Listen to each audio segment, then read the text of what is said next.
बिस्मिल्लाहिर्रहमानिर्रहीम। आज का topic Fraunhofer diffraction at a single slit.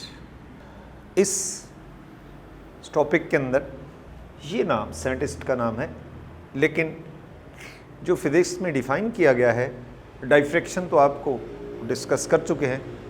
मुड़ जाना, फैल जाना, after passing through an edge, wedge, slit, corner वगैरह वगैरह, उसको डिटेल एक्सप्लेन कर चुके हैं। तो diffraction observe by the single slit जो है that is called Fraunhofer diffraction. Diffraction observed by using a single slit is called Fraunhofer diffraction. उसके लिए हम एक डायग्राम बना रहे हैं। A B is a narrow slit. तो जहाँ नैरो स्लिट का लफ्ज़ आता है तो इसका मतलब होगा कि जो साइज है स्लिट का that is comparable to the wavelength of the light, and this slit is illuminated by a plane wave front, that is illuminated by a plane wave front. These are the rays, set of parallel rays. Set of parallel rays represents plane wave front. और आगे जो है ये screen है। When the wave front reaches the slit तो diffraction होता है, mean light फैलेगी और आगे स्क्रीन के ऊपर ब्राइट डार्क फ्रिंजेस बनेंगी। तो सबसे पहले हम कंसिडर करते हैं कि ये जो wave front, when this wave front reaches the slit AB, so the diffraction will occur and there is a point on the screen denoted by O which is on the perpendicular bisectors, which is on the perpendicular bisectors and is denoted by, represented by the line QO. So all the wavelets from the wavefront AB reaches the point O in phase. According to Huygens, every point on the wavefront is the source of secondary wavelets. So from every point the wavelets reaches the point O in phase. These travel equal distance. From another concept, on this wavefront AB there are points, symmetrical points. जैसे A का B जो है वो symmetrical point है, इसी तरह ये X और Y these are the symmetrical points. तो A से O तक जो वेवलेट जा रही है, जब B से O तक जा रही है, these travel equal distance, so their path difference is 0. These are in phase and interfere constructively. Similarly, X से जो वेवलेट पहुंचेगी O तक, Y से जो वेवलेट पहुंचेगी O तक, these are again traveling equal distance, so their path difference is 0. So the central point या O point on the screen will be bright.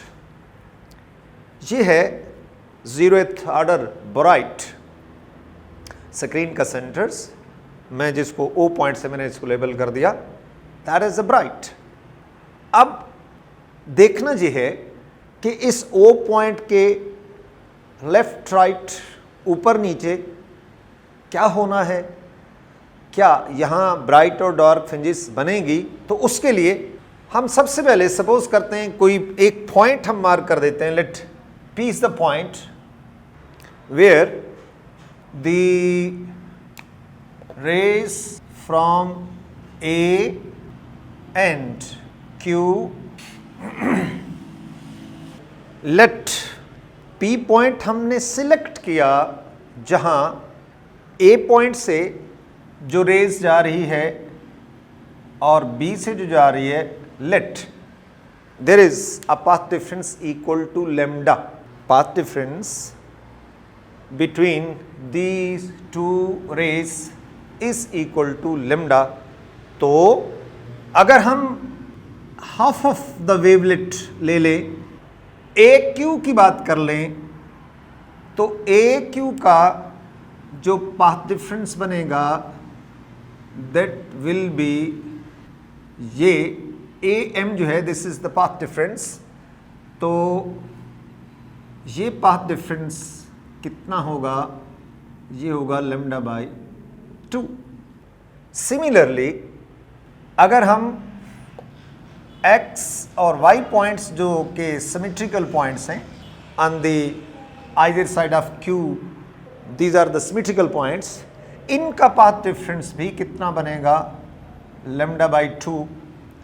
इसी तरह अगर हम ये q पॉइंट से जाने वाली रेज और b पॉइंट से जाने वाली रेज का पाथ डिफरेंस देखें, तब भी कितना बनेगा? लैम्डा बाई 2 ए एम और एक्स एन, इसी तरह क्यू, ये मैंने टी कर दिया, तो A M lambda by 2, X N भी लैम्डा बाई 2, क्यू टी भी lambda by 2. So if this is the path difference between these two symmetrical points, तो क्या होगा कि this is the condition of destructive interference. इसका मतलब ये होगा कि यकीनन ओ पॉइंट के लेफ्ट राइट डार्कनेस भी होगी, डिस्ट्रक्टिव इंटरफियरेंस भी होगा.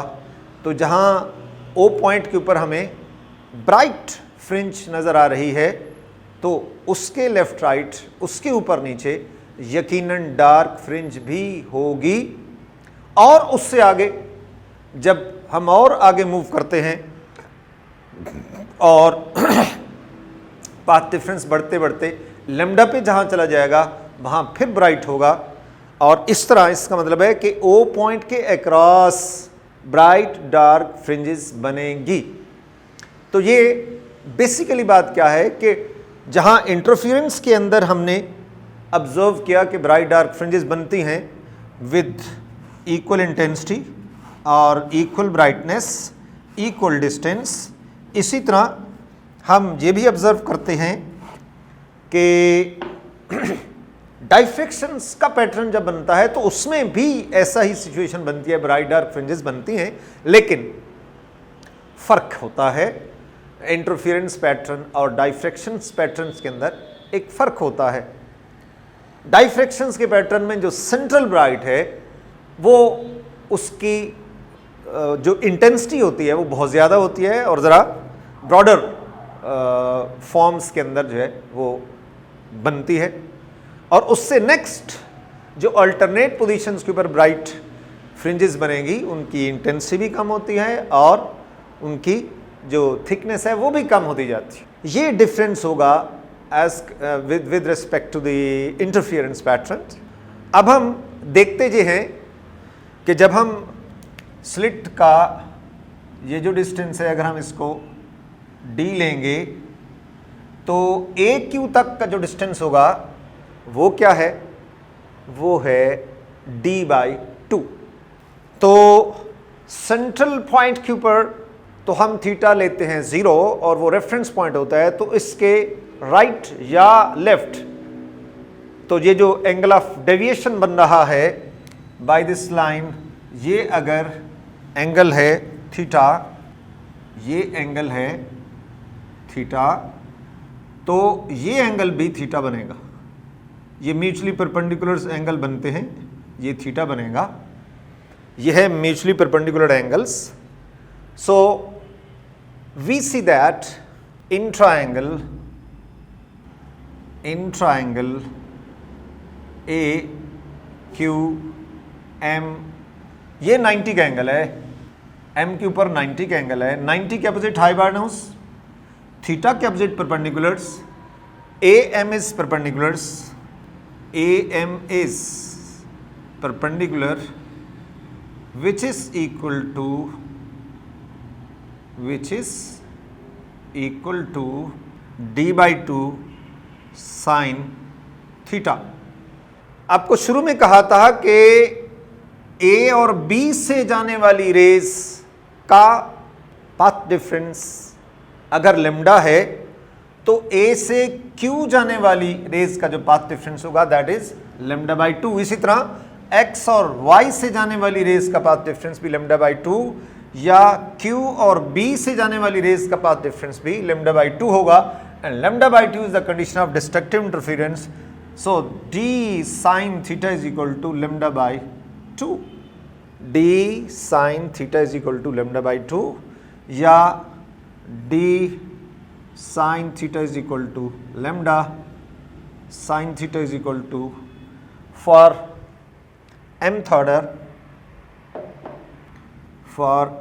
mth order d sin theta is equal to m lambda, and this is the condition of destructive interference in single slit experiment। तो फिजिक्स बताती है कि सिंगल स्लिट के अंदर भी ओ पॉइंट जो हमारा रेफरेंस पॉइंट होता है उसके left right bright dark fringes भी बनेंगी, और यहीं से अगर स्क्रीन के ऊपर ब्राइट डार्क फ्रिंजेस बन रही हैं तो इट मीन्स कि डाइफ्रैक्शन हो रहा है, और उसकी एक्सप्लेनेशन जो है that is on the basis of wave theory.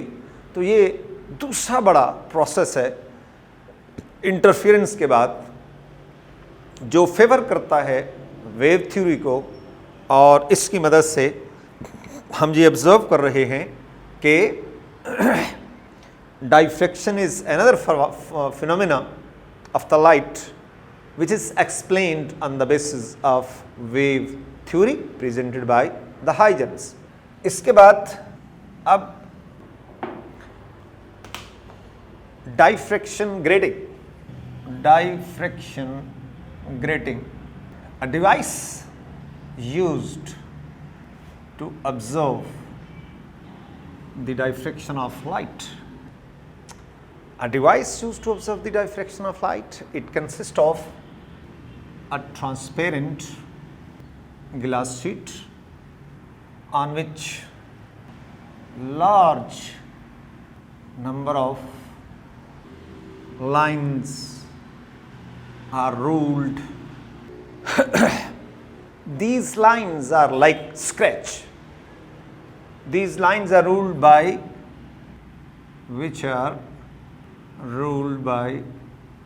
a diamond knife, very sharp, very fine ये लाइन होती हैं, and are acting as a scratch on the surface of this glass sheet। scratch on the surface of the glass sheet क्या होता है? opaque होता है। क्या मतलब है? उसमें से लाइट पास नहीं कर सकती। तो इसका मतलब ये हुआ कि दो स्क्रैचेस के दरमियान में there is a transparent part. ये लाइन, ये दूसरी लाइन, तीसरी लाइन, चौथी लाइन, ये लाइन एक एक्ट एज अ स्क्रैच। तो ये तो ओपेक है, ये भी ओपेक है, लेकिन दोनों लाइंस के दरमियान में एक हिस्सा है विच इज ट्रांसपेरेंट, और इसकी जो थिकनेस है इस ट्रांसपेरेंट हिस्सा की that is comparable to the wavelength of the light that behaves like a slit. This part between the two lines, this transparent part between the two lines behave like a slit. It means there are number of slits. These may be in 100, maybe these are in thousands of the lines which are ruled on the transparent glass sheet. So when this diffraction grating is placed in front of the light, we observe the diffractions patterns on the screen, which can be observed by the telescope also. That is the experiment in the lab, and we have performed number of times this experiment, and we have determined the wavelength of the light used by this experiment. तो इसको मैं ये diagram बना के explain कर रहा हूँ कि this is thickness of the line, and there is a opening between these two lines, so that behaves like a slit, so there are number of slits. The best example, ये हाथ को ही देख लें, ये बेस्ट एग्जाम्पल है कि ये एक लाइन है, दूसरी है, तीसरी है, चौथी है, और हर दो लाइंस के दरमियान में there is a passage, there is a slit. ये है diffraction grating made of glass. तो और ये लैब का अपरेटस है. लैब के अंदर हम इसको यूज़ करते हैं to measure the wavelength of the light.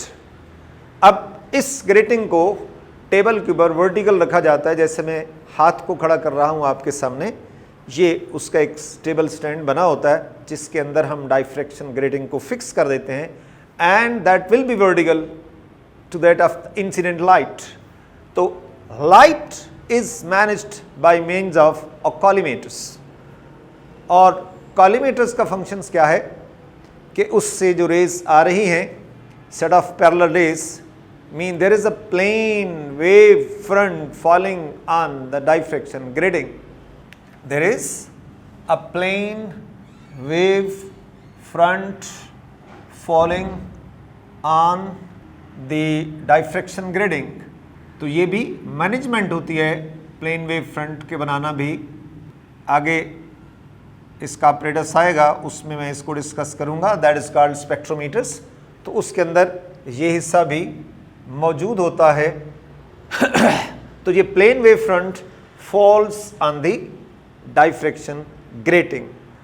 तो जो ही ये लाइट फॉल करती है स्लिट्स के ऊपर, तो क्या होगा, डाइफ्रैक्शन होगा, और उस डाइफ्रैक्शंस को हम रिप्रेजेंट करते हैं ये ऐसे करके. इससे भी होगा, यहाँ से भी होगा, और इसी तरह ये डाइफ्रैक्शंस. अब इसको ऑब्जर्व करने के लिए लैब के अंदर टेलीस्कोप इस्तेमाल करते हैं. लेकिन जहाँ हम क्या चीज़ इस्तेमाल करेंगे, एक लेंस बनाएंगे, और वो लेंस जिसकी पोजीशन हम चेंज करेंगे.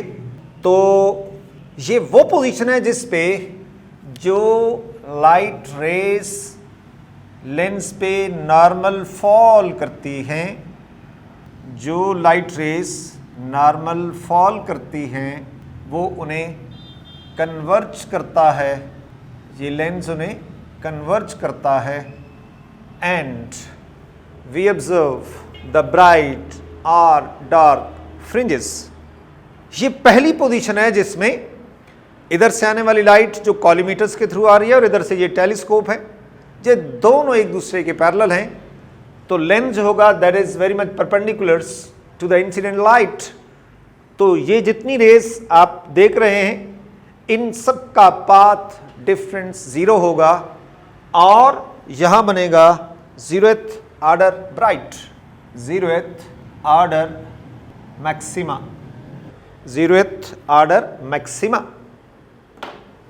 और जब हम देख लेंगे 0th ऑर्डर मैक्सिमा, उसकी पोजीशंस को नोट कर लेते हैं by means of that apparatus, जिसको मैं स्पेक्ट्रोमीटर्स कहते हैं, और वो रेफरेंस बन जाता है. वो एंगुलर पोजीशन होती है, मीन एंगल नोट करते हैं, and that is called angular position of this telescope. इस केस में लेंस सिर्फ बनाया. लेंस बेसिकली रिप्रेजेंट किसको कर रहा है, टेलीस्कोप को कर रहा है. अब हम क्या करते हैं, हम टेलीस्कोप को इस पोजीशन से मूव करते हैं। जैसे मैं हाथ को, अपने बाजू को मूव कर रहा हूं, चाहे राइट चाहे लेफ्ट, जिधर में मूव करें तो क्या होगा, लाइन गायब हो जाएगी। लाइन गायब होने की फिजिक्स क्या है कि इस पोजीशन पे तो पाथ डिफरेंस 0 था, लेकिन जो ही हम इसको घुमाते हैं there is a path difference, there is a path difference जो कंस्ट्रक्टिव या डिस्ट्रक्टिव कंडीशंस को फुलफिल नहीं कर रहा। बहरहाल लाइन गायब हो गई। Now we go on moving this telescope till we get the next bright line. तो इसका मतलब क्या होगा कि वो जो नेक्स्ट ब्राइट, चाहे इधर देखें चाहे हम उसको दूसरी तरफ देखें, तो जिधर भी देखेंगे तो वो, मैं ये सपोज कर रहा हूं इस पोजीशंस के ऊपर जो लाइट रेज इसके ऊपर फॉल कर रही हैं, इनका पाथ डिफरेंस बना लैम्डा के बराबर, इनका पाथ डिफरेंस बना लैम्डा के बराबर। तो ये होगा फर्स्ट ऑर्डर मैक्सिमा, इधर भी होगा और ये दूसरी तरफ भी होगा। ये नहीं है कि सिर्फ एक तरफ होता है, नहीं, ये यकीनन इधर भी होगा। और इस कंडीशन में जो रेस इस पे फॉल करेंगी नॉर्मली, वो नॉर्मल रेस को कन्वर्ज कर देगा और ये यहाँ भी हमारे पास ये फर्स्ट ऑर्डर मैक्सिमा दोनों तरफ, जीरोथ के दोनों तरफ जो है फर्स्ट ऑर्डर मैक्सिमा। तो इसका मतलब हुआ कि इस टेलीस्कोप को हम मूव करते जाएंगे और अल्टरनेट पोजीशंस के ऊपर ब्राइट डार्क फ्रिंजेस दोनों तरफ, सेंट्रल पोजीशंस के दोनों तरफ जो है वो ब्राइट डार्क फ्रिंजेस जो हमें नजर आती है। लेकिन उसी कंसेप्ट के साथ कि जीरोथ ऑर्डर जो मैक्सिमम होगा उसकी ब्राइटनेस भी मैक्सिमम होगी, लेकिन आगे जो फर्स्ट ऑर्डर सेकंड ऑर्डर मिलेगा उसकी ब्राइटनेस कम होती जाती है। ये तो फिजिक्स है। अब मैं इसके अंदर इस डायग्राम्स को एक्सप्लेन करने के बाद अब इसकी क्वांटिटेटिव डिस्कशंस, ये तो है ना क्वालिटेटिव डिस्कशन, अब हम करते हैं क्वांटिटेटिव डिस्कशंस। क्वांटिटेटिव डिस्कशंस के अंदर ये लेंस और ये नॉर्मल रेज फॉल कर रही हैं और इस लेंस का काम इन रेज को कन्वर्ज करना, इन रेज को कन्वर्ज करना है। तो ये जो डिस्टेंस है, mean distance between the two slits, this is D, mean distance between the two slits, mean distance between the two slits is called grating element, which is equal to length of the grating divided by total number of lines on the grating। तो ये known parameter होता है, ये given parameter होता है। जो भी grating हम लैब्स के अंदर इस्तेमाल करते हैं तो उसका डी जो है वो गिवन होता है। आप न्यूमेरिकल्स के अंदर कैलकुलेट भी कर लेंगे। सो डी इज नोन। तो यहाँ से हम, ये असल रास्ता था और ये डेविएट हुई rays through an angle theta, ये बाजू देखें कि यहाँ से इस पोजीशंस के ऊपर हम आ गए और नेक्स्ट ब्राइट फ्रिंजेस को देखा। तो in order to calculate the path difference between two rays we consider any two rays, कोई दो कंसेक्यूटिव रेज जो है वो हम कंसिडर करते हैं और इसमें हम ये, मैं सपोज करता हूँ ये ए है और बी है, ये सी पॉइंट। तो ए सी क्या कहलाएगा? AC is the path difference, AC is the path difference, AC is the path difference between the two consecutive rays, between these two consecutive rays। तो कोई भी दो consecutive rays कंसिडर कर लें तो पाथ डिफरेंस बिल्कुल बराबर होगा, बिल्कुल बराबर होगा। तो हम कैलकुलेशंस के लिए हम ऑब्जर्व करते हैं कि फिजिकली इसको देखें कि ये जो एंगल है, ये देखें, ये लाइंस एक दूसरे के परपेंडिकुलर हैं, इसको मैंने दोनों को घुमाया तो ये इक्वली रोटेट करेंगी, और इक्वल रोटेट करने का मतलब है ये एंगल और ये एंगल आपस में बराबर हैं। ये भी थीटा है, ये 90 का एंगल है सी के ऊपर, तो in triangle A B C, in triangle A B C, A C is the path difference between two consecutive rays, and this is equal to d sin theta. For constructive interference,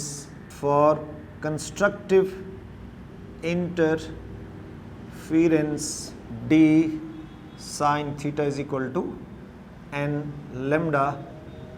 So where n is the order, m भी लिख सकते हैं, n भी लिख सकते हैं। तो ये है, यहाँ से हम लैम्डा निकाल लेते हैं, तो लैम्डा किसके बराबर होगा, d sin theta by n।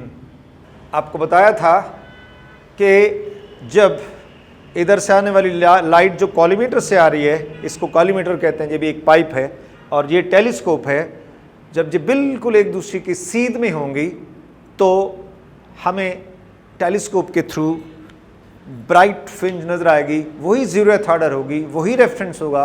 और मैंने आपको बताया था कि हम उसकी पोजीशन नोट कर लेते हैं, वो जो ऑपरेटर्स हमारे पास होता है स्पेक्ट्रोमीटर्स, उसकी एंगुलर पोजीशन नोट कर लेते हैं, और उसके बाद हम जैसे मैं हाथ को घुमा रहा हूँ, टेलीस्कोप को घुमाया जा रहा है और लाइन पहले वाली गायब हो गई, चलते चलते चलते किसी ना किसी पोजीशन पर वही ब्राइट लाइन दोबारा नजर आ जाती है विद लेस इंटेंसिटी, लेकिन नजर तो आ जाती है। We again note the positions, angular positions, और दोनों एंगल्स का जो डिफरेंस होगा वो ये एंगल आ जाएगा। इसका एंगल हम इस तरह एक्सपेरिमेंट से मेजर करते हैं, उसके ऊपर साइन का फंक्शन लगाते हैं, डी नोन होता है और एन का आर्डर वो हमें बताया कि हमने फर्स्ट ऑर्डर लाइन देख रहे हैं, सेकंड देख रहे हैं, उसकी वैल्यूज पुट करते हैं। इस तरह we determine the wavelength of the light using diffraction grating. तो this is the way we determine the wavelength of the light using the diffraction grating. Diffraction grating के बाद अब है diffraction of X rays. Diffraction of X rays, आपको पता होना चाहिए कि एक्स रेज की वेवलेंथ लाइट से 1000 टाइम कम है, of the order of 10⁻⁹ metres. Light की वेवलेंथ हम लेते हैं of the order of 10⁻⁶ metre. तो जहां एक्स रेज की बात करते हैं तो उनकी वेवलेंथ 1000 टाइम कम है। इसका मतलब ये हुआ कि डेली लाइफ के अंदर इस्तेमाल होने वाली डाइफ्रैक्शन ग्रेटिंग जो लाइट के प्रैक्टिकल्स के अंदर हम इस्तेमाल करते हैं, अगर उसको एक्सरेज के सामने रख दें तो जरा आप बताएं कि क्या डाइफ्रैक्शन होगा। क्योंकि डाइफ्रैक्शन की कंडीशंस भूलना नहीं है, क्या है कि size of the slit, edge, wedge must compare the wavelength of the waves, तब डाइफ्रैक्शन होता है। अब ये डाइफ्रैक्शन ग्रेटिंग जो यूज हो रही है लाइट के प्रैक्टिकल में, तो वो तो लाइट के लिए तो इस्तेमाल हो रही है, मीन उसकी जो स्लिट्स बनती हैं उनका साइज लाइट के तो कंपेरेबल है, लाइट की वेवलेंथ के कंपेरेबल तो है, लेकिन एक्सरेज की वेवलेंथ बहुत कम है, ये स्लिट्स उसकी निस्बत 1000 टाइम बड़ी हैं। तो इसका मतलब क्या हुआ, हम कभी भी इस नॉर्मल डाइफ्रैक्शन ग्रेटिंग का इस्तेमाल करके एक्सरेज के डाइफ्रैक्शन को ऑब्जर्व नहीं कर सकते। तो एक साइंटिस्ट क्रिस्टल्स को स्टडी कर रहा था, ये बाई चांस वाली बात है, स्टडी क्रिस्टल को कर रहा था। क्रिस्टल का लफ्ज़ आपने पढ़ा, फिजिक्स में भी पढ़ेंगे, केमिस्ट्री में भी पढ़ेंगे कि क्या होता है ऐसा मटेरियल जिसके अंदर atoms are highly ordered arrangement, molecule या एटम है हाईली ऑर्डर्ड अरेंजमेंट्स। जैसे शुगर की बात कर लें, that is in crystalline forms, cubical crystal बनता है। नमक की बात कर लें, सोडियम क्लोराइड, तो वो भी क्रिस्टलाइन फॉर्म्स के अंदर होता है, तो उसके अंदर एटम्स बहुत ही हाईली ऑर्डर्स फॉर्म्स के अंदर होते हैं। तो क्रिस्टल्स को स्टडी करते हुए उसको एक नई चीज सामने आई। वो क्या आई? मैं एक एक्सपेरिमेंटल आइडिया आपको दे रहा हूं कि लेट, ये क्रिस्टल है, ये इस क्रिस्टल्स के अंदर एक तरफ से सारी इसके ऊपर एक्सरेज फॉल करती हैं। इसके इस फेस के ऊपर फ्रंट और उसका बैक फेस, तो यहां तो एक्सरेज का ऑब्जर्व करना एक नॉर्मल बात थी। लेकिन वो साइंटिस्ट जो स्टडी कर रहा था क्रिस्टल्स को, क्यूबिकल क्रिस्टल थी, उसने जब इस फेस पे देखा तो भी एक्सरेज नजर आ गई, इसके अपोजिट इस फेस पे देखा तो भी एक्सरेज नजर आ रही हैं। एक्सरेज नोट किया गया उनकी एग्जिस्टेंस, इस फेस के ऊपर भी और इस फेस के ऊपर भी। तो पहले तो बड़ी ही एक अजीब बात फील हुई कि ये क्या हो रहा है यार, सीधा सीधा जैसे गिलास से पास कर जाती हैं, वो चूंकि ट्रांसपेरेंट तो होता है क्रिस्टलाइन सॉलिड्स जो होते हैं, और उसमें सामने से तो एक्सरेज का पास करना तो पॉसिबिलिटी है, लेकिन जी हर फेस के ऊपर ऑब्जर्व किया जा रहा है, एक्सरेज की एग्जिस्टेंस का पता चल रहा है। तो फिर वो साइंटिस्ट जो है वो मजबूर हुआ सोचने के ऊपर कि ये क्या हो रहा है। तो वो अल्टीमेट इस नतीजे पे पहुंचा कि ये डाइफ्रैक्शन हो रहा है। और वो क्यों हो रहा है कि क्रिस्टल्स के अंदर एटम टू एटम डिस्टेंस या लेयर टू लेयर डिस्टेंस जो है that is approximately equal to the wavelength of the X rays. Atom to atom distance या लेयर टू लेयर डिस्टेंस, चाहे वो वर्टिकल लेयर ले लें चाहे हॉरिजॉन्टल लेयर ले लें, एटम्स की पूरी एक लेयर्स, दूसरी तीसरी चौथी, इस तरह तह बतह ये क्रिस्टल्स की फॉर्मेशन होती है। तो उनका जो डिस्टेंस है वो वेवलेंथ ऑफ एक्सरेज के अप्रॉक्सीमेटली इक्वल है। So he use the concept of diffraction, कि यहां बेसिकली क्या हो रहा है, डाइफ्रैक्शन हो रहा है एक्सरेज का। क्यों? कि वहां एटम टू एटम डिस्टेंस या लेयर टू लेयर जो डिस्टेंस है, मीन जो स्लिट्स बन रही हैं उनका जो डिस्टेंस है that is approximately equal to the wavelength of X rays. अब अगली बात कि यार किसको फार्मूले की सूरत में लाएं, इसके ऊपर जो है वो एक थ्योरेटिकल काम किया जाए। तो उस थ्योरेटिकल काम को ही हमने एक्सप्लेन करना है। तो उसमें let this is the layer of atoms, इसको हर लिहाज से देखेंगे, वर्टिकली भी देखेंगे, हॉरिजॉन्टली भी देखेंगे। अब लेट इसके ऊपर एक्सरेज फॉल करती है, इस पर एक्सरेज फॉल करती हैं। रे नंबर 1 इज रिफ्लेक्टेड, ये इंसिडेंट है, reflected from the upper surface, and another one, the second ray is reflected. So after emerging through the surface, these two rays will interfere with each other. तो अब यहां से observations का अमल होगा। अब साफ जाहिर है कि ये एक्स रेज हैं, इसमें सेंस ऑफ विजन वाली बात नहीं होती। अल्लाह ने इनके अंदर सेंस ऑफ विजन नहीं रखा। सेंस ऑफ विजन सिर्फ और सिर्फ विजिबल लाइट के अंदर होता है। तो ब्रैग्स साइंटिस्ट का नाम है, उसने इनकी एक बहुत बड़ी प्रॉपर्टी है एक्स रेज की कि वो गैस को आयनाइज कर देती, गैस को आयनाइज कर देती। तो उस बंदे ने, ब्रैग साइंटिस्ट का नाम है, उसने एक गैस चैम्बर बनाया और उसके अंदर इलेक्ट्रोड्स लगा दिए 2, और बाहर जो है वो एमीटर लगा दिया। तो यहाँ उसको माउंट किया और उसको घुमा भी सकता है मुख्तलिफ पोजीशंस के ऊपर।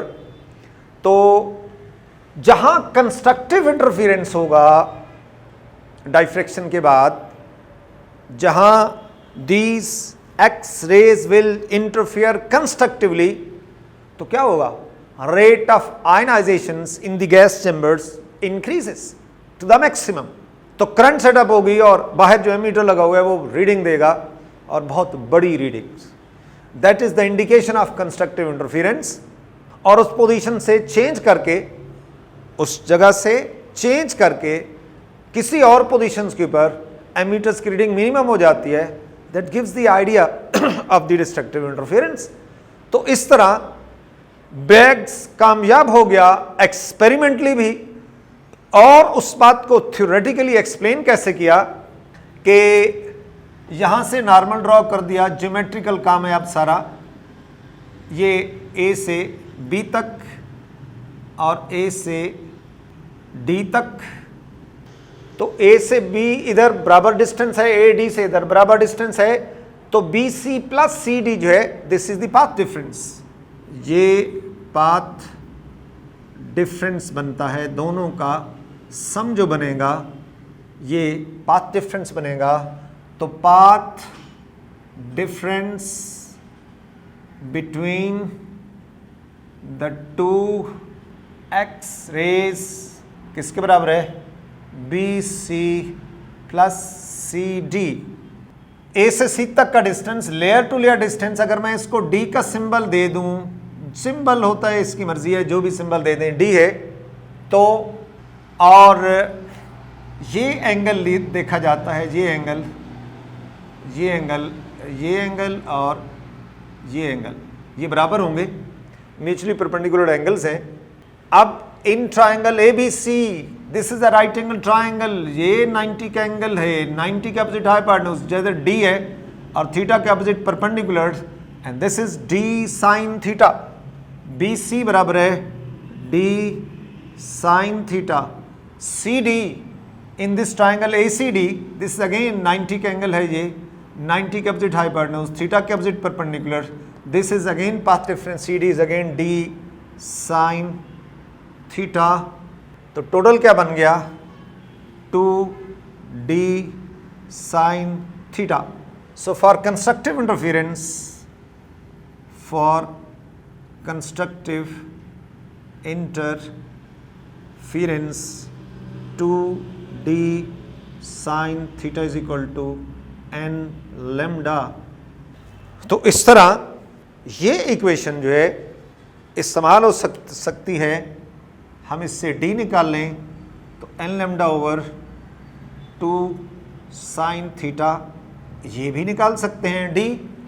इसका मतलब है इसको क्रिस्टलोग्राफी, क्रिस्टल्स को स्टडी कर रहे हैं तो क्रिस्टल्स का study layer to layer distance या एटम टू एटम डिस्टेंस जो है वो मेजर कर सकते हैं इस इक्वेशन से। या lambda is equal to 2d sine theta over n, mean wavelength अगर मेजर करनी है एक्सरेज की तो भी क्रिस्टल्स की मदद से हम इस्तेमाल कर सकते हैं, हम वेवलेंथ को मेजर कर सकते हैं, लेकिन उसके लिए d का नोन होना मस्ट है। थीटा ऑपरेटर्स से आएगा, n ऑर्डर है, चाहे हम उस एक्सपेरिमेंट को फर्स्ट ऑर्डर में कर रहे हैं या सेकंड ऑर्डर में कर रहे हैं वगैरह वगैरह। तो इस तरह ये हम एक्सरेज का डाइफ्रैक्शन जो है उसको भी हमने ऑब्जर्व किया और एक्सप्लेन किया ब्रेग्स ने। ये इक्वेशन जो है this is called Bragg's equation, this is called Bragg's equations. ये इक्वेशन जो है ये this is called Bragg's equations. तो ये ब्रेग्स ने डाइफ्रैक्शंस का आइडिया लगाया और एक्सप्लेन किया इस फिनोमेना को, डाइफ्रैक्शन ऑफ एक्स रेज को। तो इसका मतलब है कि wave theory was accepted by X rays also.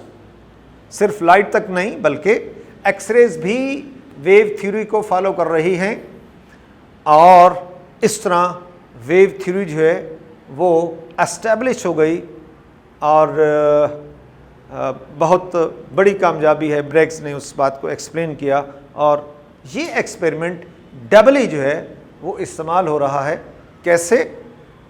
D को मेजर कर लें, क्रिस्टलोग्राफी का नाम आ जाएगा कि हम क्रिस्टल्स को स्टडी कर रहे हैं, इस तरह कर सकते हैं, या इन्हीं एक्सरेज की वेवलेंथ को मेजर करना है तो भी इस्तेमाल कर सकते हैं, लेकिन उसके लिए डी का नोन होना जो है वो मस्ट है। तो इस तरह ये डबली हम इसको इस्तेमाल कर रहे हैं। Thank you.